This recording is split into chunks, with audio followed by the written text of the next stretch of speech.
Hi everyone, I'm Hope Danielson, the Director of Health and Wellness for County Market, and March is Frozen Food Month, so I wanted to give you guys an idea of my top 5 favorite frozen foods.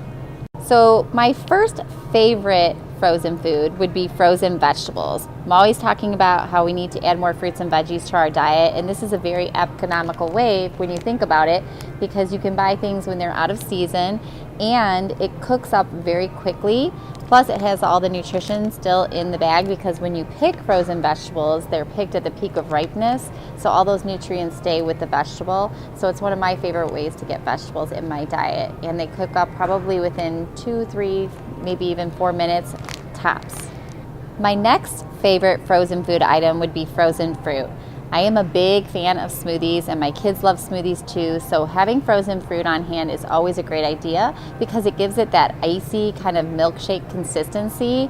And I always look for the ones with no added sugar or any kind of like syrup that might be added, and it's a great way to buy produce that might not be in season. So one of my family's favorite frozen food items has to be French fries. And instead of buying unhealthy fast food French fries, you can go to your freezer and get these beautiful Alexia French fries, because these are minimally processed. They have just a little bit of heart-healthy olive oil and sea salt, and it's a lot easier than trying to cut up a potato and do it yourself, which there's nothing wrong with that. But when you have like time constraints and you don't have a lot of time and you want to have a healthier French fry, these are awesome to keep on hand for a quick weeknight meal.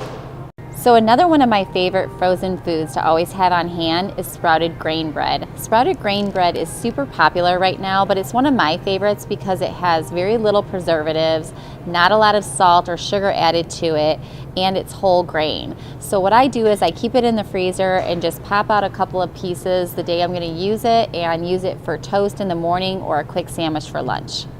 And last but not least, I love our Wild Harvest veggie burgers. You can find a veggie-based burger, there's black bean burgers, there's, mushroom burgers.